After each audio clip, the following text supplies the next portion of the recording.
వీర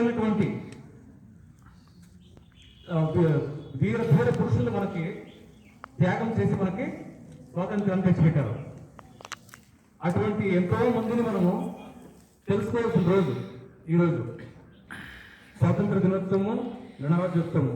ఈ రోజులో మనము వారి గురించి తెలుసుకొని మనం కూడా అదే మాదిరి మన దేశానికి వస్తున్నాము ఏం చేయాలా అనేది మనము బాధ్యతాయుక్తంగా నడుచుకునే మాదిరి ఆ బాధ్యతల గురించి మాట్లాడేది కాన్స్టిట్యూషన్ ఆఫ్ ఇండియా ఈరోజు సెలబ్రేట్ చేస్తుండేది. సో మనము ప్రతి ఒక్కరు as a citizen of India మనము చేయాల్సిన పనేది.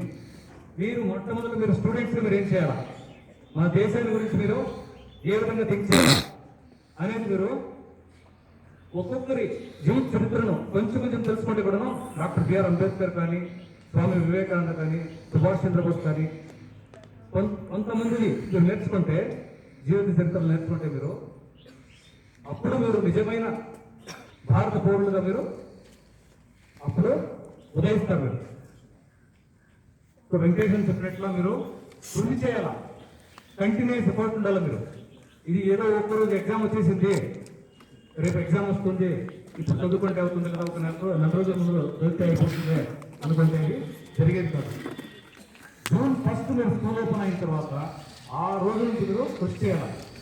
మార్క్స్ చూసుకునేది మాత్రమే కాకుండా నేను ఎప్పుడు చెప్తూ ఉంటాను, నాలెడ్జ్ ఈజ్ పవర్ అంటే జ్ఞాన సంపద అనేది మనకి కావాల్సింది. మార్కులు